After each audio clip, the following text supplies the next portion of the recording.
Il y a quelques jours, j'ai évoqué les combattants que je voyais exploser en 2024. La vidéo a été très bien reçue et je vous en remercie, et aujourd'hui j'aimerais vous faire part de mes envies pour l'année à venir et notamment de mes envies de combat. Il y a des dizaines et des dizaines d'affrontements que je veux voir en 2024. Réduire la liste a été une véritable épreuve en soi, mais je crois avoir fini avec un noyau dur qui me convient. J'ai choisi de me concentrer sur des combats qu'il était possible de voir en 2024, mais qui n'étaient pas encore annoncés. Il est important de se tenir aux critères du possible, car je n'ai pas fait n'importe quoi non plus. J'ai pris en compte les situations actuelles et je m'en suis tenu à des combats réalistes. Oui, moi aussi j'aurais bien envie de voir Yann Gary contre Alex Pereira juste pour vérifier un truc, mais bien sûr ça n'a aucune chance d'avoir lieu. J'en ferai peut-être une version pour les combats hors de l'UFC, mais il y avait déjà tellement de possibilités que j'ai préféré me limiter pour le moment. D'ailleurs, avant de commencer la vidéo, sachez que j'ai créé une ligue de pronostics sur verdict pour l'année 2024. Ce n'est pas sponsorisé, c'est 100% gratuit, c'est simplement l'occasion de concourir entre nous en 2024. Je mets le lien en description si vous voulez rejoindre et je vais trouver des trucs à gagner pour les tout meilleurs, ça viendra plus tard. Une fois que cela est dit, vous êtes sur la chaîne des Journeymen et voilà les 10 combats que je veux voir à l'UFC en 2024. Numéro 10, Cody Garbrandt contre Dominick Cruz 2.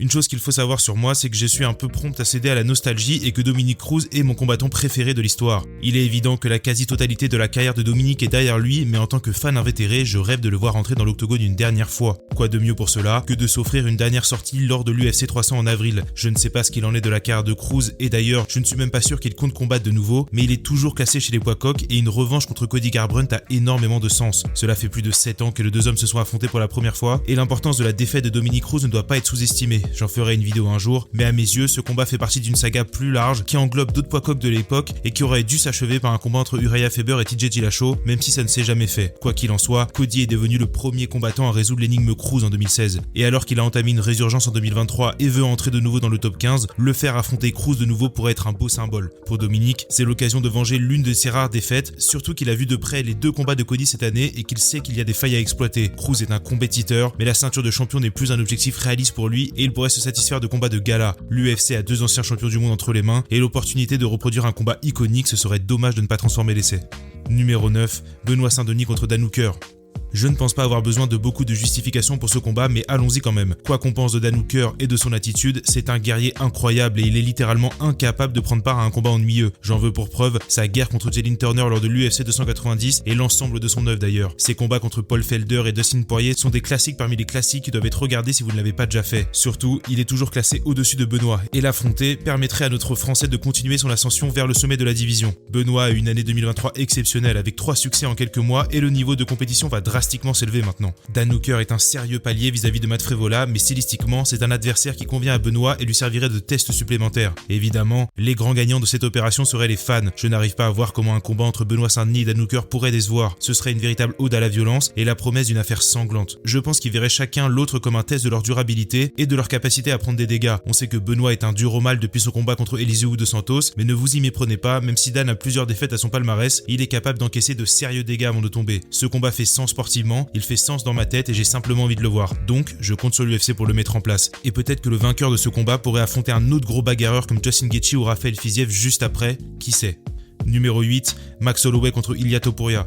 Je ne sais pas encore si je prédis qu'Ilia Topuria va battre Alexander Volkanovski, mais ce qui est pratique, c'est que je peux me cacher derrière le fait que ce combat peut avoir lieu quel que soit le résultat de l'UFC 298. Max Holloway est toujours bloqué dans une situation étrange, il a battu tous les challengers ou presque, mais il n'obtiendra probablement pas de nouvelles chances au titre tant que Volkanovski est champion. Ilia est d'ailleurs le seul membre du top 5 que Max n'a pas combattu, mais comme vous vous en doutez, je ne veux pas voir ce combat uniquement parce qu'il n'a jamais eu lieu, je veux voir ce combat parce que c'est un classique assuré. Il a failli avoir lieu d'ailleurs. Il était plus ou moins entendu que si Alexander Volkanovski ne pouvait pas combattre en début d'année, Max et Ilia se seraient affrontés pour une ceinture intérimaire, mais le champion est bien là et Max doit de nouveau attendre sur le banc de touche. À ce moment de sa carrière, je crois qu'une des grosses intrigues autour d'Holloway est de savoir si son menton peut enfin être mis à mal, et je ne dis pas que Topuria est l'homme qui peut briser l'Hawaïen, mais l'intensité du Matador a peu d'égal dans la division. Il a décimé Josh Emmett en juin et le rythme qu'il a été capable de tenir sur 5 rounds est impressionnant. On voit une vraie progression dans sa boxe combat après combat, et contre Emmett notamment, j'ai eu la sensation de progrès faramineux, surtout sur ses timings en contre. Je pense que ce combat a un potentiel fou, d'autant plus qu'Ilia est en train d'exploser en popularité, notamment soutenu par une immense fanbase hispanique. Ce combat opposerait 2 gars très résistants, qui vont à la guerre et sont capables de tenir un gros rythme pendant 5 rounds, et j'espère qu'il aura lieu en 2024. Numéro 7, Manon Fiorot contre Alexa Grasso. Je mets Alexa Grasso, mais ça peut être Valentina Shevchenko aussi. Ce que je veux, c'est que Manon combatte pour la ceinture des poids mouches parce que cela fait longtemps que ça aurait dû être le cas. Manon a battu Kathleen Chookagian qui était numéro 1 mondiale à l'époque. Elle a battu Rose Namajunas qui est l'ancienne championne des poids pailles et maintenant elle doit combattre Erin Blanchfield en mars. Il ne faut pas se mentir, la raison pour laquelle Manon n'a pas encore eu sa chance à la ceinture est essentiellement marketing. Contrairement à un Benoît Saint-Denis ou à un Cyril Gane, elle n'a pas vraiment explosé outre-Atlantique et l'essentiel de ses arguments sont sportifs. Et même si le sportif devrait toujours être l'argument premier, on sait qu'à l'UFC ce n'est pas toujours le cas. Donc Manon doit prendre la longue route jusqu'au titre et ça passe par un combat à Atlantic City le 30 mars prochain. Une fois que c'est dit, une victoire contre Blanchfield devrait lui assurer cette chance et je dis devrait parce qu'avec l'UFC, on ne sait jamais vraiment, ils sont capables de tout. Évidemment, il faut également qu'Alexa Grasso et Valentina Shevchenko concluent leur trilogie de leur côté avant de songer à la suite. Et même si on n'a pas beaucoup de nouvelles de ce combat, la Kirghize a été opérée en septembre et si on en croit son activité sur les réseaux sociaux, elle a remis les pieds au Tiger Muay Thai en ce début d'année. Donc ce combat pourrait avoir lieu dans le premier semestre de l'année et les deux vainqueurs pourraient s'affronter avant la fin de 2024. Évidemment, on songe à Paris en septembre, mais si Alexa Grasso est championne, j'ai l'impression que le jour de l'indépendance mexicaine continuera d'être une soirée où elle défendra sa ceinture. Quoi qu'il en soit, sauf pépin physique, 2024 est l'année où Manon devient championne du monde, j'en suis convaincu. Numéro 6, Manel Kape contre Kai Kara France. Si vous suivez la chaîne avec assiduité, vous saviez qu'il y avait un combat de Manel Kape quelque part. Manel est un de mes combattants préférés et malgré ses débuts en demi-teinte dans la promotion, je crois fermement qu'il est en route vers la ceinture des poids mouches. Tout d'abord, il faut passer par Mateusz Nicolaou la semaine prochaine et je ne vais pas vous ennuyer avec les détails, mais la décision de leur premier combat est plus que litigieuse et Manel aura sûrement à cœur de ne pas laisser la décision entre les mains des juges cette fois-ci. Avec une victoire contre le Brésilien, je pense que l'UFC voudra remettre sur pied ce combat contre Kai Kara France qui est tombé à l'eau en septembre. Les deux hommes ne s'aiment pas et ils ne se cachent pas pour le dire. Au-delà du sportif, cela pourrait être le genre de rivalité un peu musclée qui aide les poids mouches à être sur le devant de la scène. Parce qu'il faut se le dire, aussi incroyable soit Alexandre Pantoja dans l'octogone, il pêche un peu en promotion et il est plutôt du genre à laisser ses prouesses parler pour lui. Je crois qu'il est destiné à affronter le vainqueur du combat entre Brandon Moreno et Amir Albazi de février et honnêtement, j'espère que Moreno gagne parce que je suis totalement pour revoir une seconde fois ce classique de l'UFC 290. Mais en attendant, autant capitaliser sur la rivalité naissante entre Manel et Kai. Et ce n'est pas simplement pour des raisons extrasportives. Dans la cage, ce serait un superbe affrontement et même si vous me verrez souvent faire la propagande de Manel, Kai est un combattant incroyable qui s'est fait voler contre Amir Albazi et qui mérite bien mieux que sa situation actuelle. Je ne sais pas trop quoi dire de plus, deux combattants très dynamiques au style explosif, leur rivalité est bouillante et l'intérêt sportif est présent, mais surtout, il faut que l'UFC les laisse s'invectiver. Manel Kape déborde de charisme, on l'a vu lors de la conférence de presse de l'UFC 293 et Kai a également du répondant. Si la promotion ne va pas faire d'efforts pour les poids mouches, qu'elle les laisse en faire pour eux-mêmes. Ce combat a du sens et il n'y a pas de raison qu'on ne le voit pas en 2024. Numéro 5, Cyril Gane contre Thomas Spinal. Je sais que vous voulez probablement voir un combat entre Thomas Spinal et John Jones, mais soyons tous honnêtes, ça n'aura pas lieu. John n'a aucune raison de prendre ce combat et il a tout à perdre. J'en ai fait une vidéo entière dont je ne vais pas m'attarder sur les détails, mais affronter Cyril est inévitable pour Tom, donc autant le faire proprement. Absolument tout le monde veut se voir ce combat depuis des années. Et il faut donner du crédit à Thomas Spinal à ce sujet, parce que si ça ne tenait qu'à lui, on y aurait probablement eu droit depuis longtemps. Mais dans la situation actuelle, je pense que Cyril est la meilleure option qu'à Tom, donc allons-y gaiement. Ce combat se fera probablement à Londres, il ne faut pas se leurrer, et en fonction de l'évolution de la situation de John Jones, il pourrait revêtir une importance toute particulière. En effet, si je devais parier, je dirais que l'or intérimaire de Thomas Spinal va se transformer en ceinture incontestée à un moment donné en 2024, et cela pourrait représenter une troisième chance pour Cyril de devenir champion du monde. Ceinture incontestée ou pas, ce combat doit avoir lieu, car on manque cruellement de gros affrontements européens, et autant profiter de ceux que l'on a, surtout quand c'est chez les poids lourds. Je ne vais pas mentir, c'est un combat extrêmement compliqué pour Cyril, et de toute façon, je ne crois pas qu'il y ait un poids lourd dans le roster actuel qui passerait un bon moment avec Thomas Spinal. En ce qui concerne la temporalité pour ce combat, je sais que Fernand Lopez a évoqué mars pour un retour de Cyril, mais je doute que ça se fasse à ce moment-là. Tom voudra sûrement attendre un peu pour voir quelles sont ses options, et surtout, je pense qu'il attend une soirée en Angleterre pour faire son retour. Quoi qu'il en soit, il faut que ce combat ait lieu en 2024, c'est un des derniers gros combats qu'il reste dans la division des poids lourds, et si les trajectoires des deux hommes venaient à dévier, je pense que tout le monde regretterait qu'on n'ait pas vu ce que ce combat pouvait donner.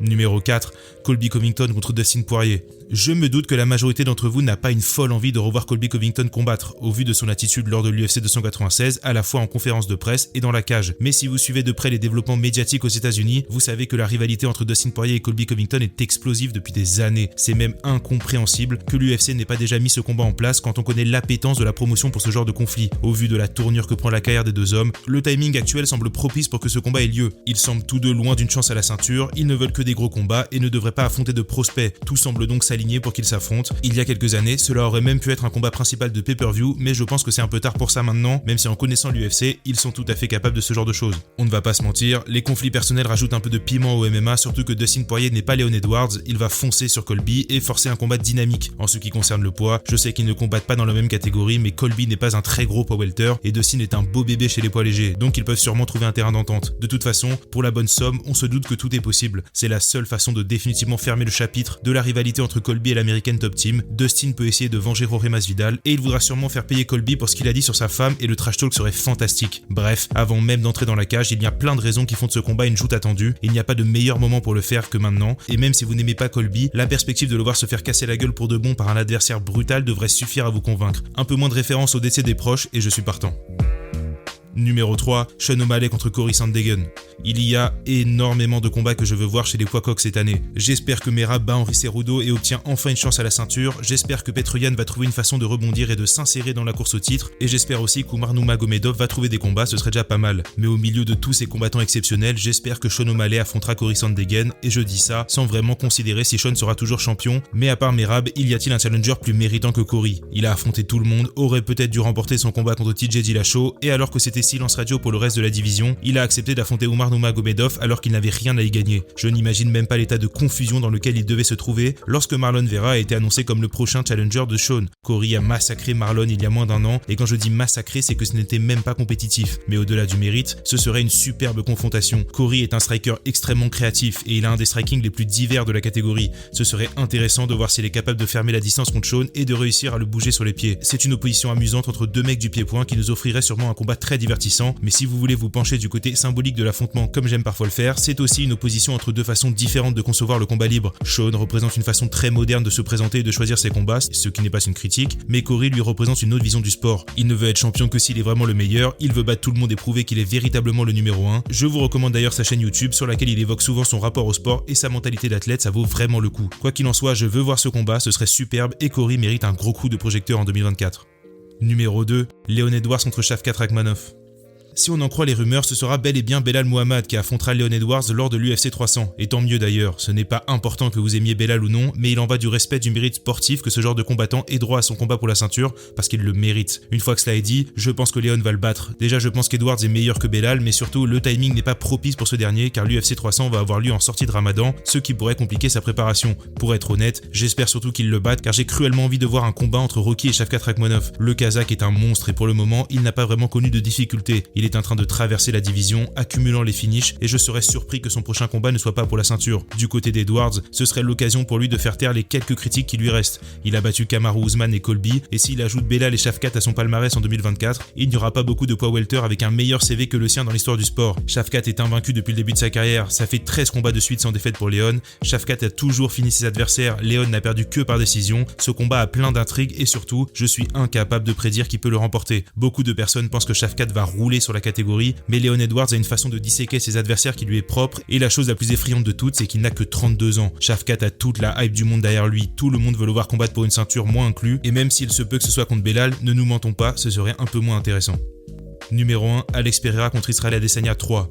2024 se doit d'être l'année où se conclut la rivalité entre Alex Pereira et Israel Adesanya. Je sais qu'Izzy a dit plusieurs fois que ce chapitre était fermé, mais il y a une victoire partout en MMA, 2 victoires pour Alex en kickboxing. Cette rivalité n'est finie que dans l'esprit du néo-zélandais. On a besoin de cette trilogie en MMA, qu'une ceinture soit en jeu ou pas d'ailleurs. Avant même ce troisième combat, c'est déjà l'une des plus grandes rivalités de l'histoire du MMA, et je ne conçois pas qu'on en reste là. Je pense que c'était la bonne décision de ne pas faire le troisième affrontement de suite parce que les fans avaient besoin de respirer, mais maintenant que le Brésilien est devenu champion des mi-lourds, Israël a une raison de plus de s'intéresser à son cas. Non seulement il peut remporter la trilogie, mais il peut aussi devenir champion dans une deuxième catégorie de poids, ce qu'il n'est pas parvenu à faire par le passé. Je ne pense pas avoir besoin de vous vendre l'aspect sportif de l'affrontement, on l'a déjà vu 2 fois, on a eu droit à 2 bons combats ponctués par des moments iconiques, donc il n'y a pas de raison que ça se passe différemment. Surtout, les deux sont des véritables stars et ce combat serait dantesque. Du côté de l'UFC, je pense que c'est un combat extrêmement simple à promouvoir et c'est une évidence même. Si ça ne se fait pas, je dirais que le problème est probablement du côté d'Israel Adesanya qui avait l'air réticent à affronter Pereira de nouveau il y a quelques mois. Maintenant, j'ai bon espoir que l'UFC parvienne à convaincre de la Stylebender de prendre ce risque, c'est mon souhait en tout cas. Merci d'avoir regardé la vidéo, n'hésitez pas à me donner les combats que vous voulez absolument voir en 2024. Je pense que je vais en faire une édition hors de l'UFC parce qu'en plus on a tellement de combattants français qui sont en train de faire du bon boulot à l'étranger que ce serait dommage de ne pas en parler. Ensuite, n'oubliez pas la Ligue Verdict, je mets le lien en description, n'hésitez pas si vous voulez rejoindre la Ligue de pronostics, je vais réfléchir à des petits lots, des petits cadeaux. Si vous avez des idées d'ailleurs, n'hésitez pas, je prends toutes les suggestions. Et voilà, n'hésitez pas, c'est gratuit, c'est fun, vous n'êtes pas obligé de vous y tenir avec une rigueur, une rigueur de fer, c'est surtout pour rigoler. Et voilà, n'hésitez pas à vous abonner, à liker la vidéo, on se reparle bientôt les frérots, et portez-vous bien, salut tout le monde.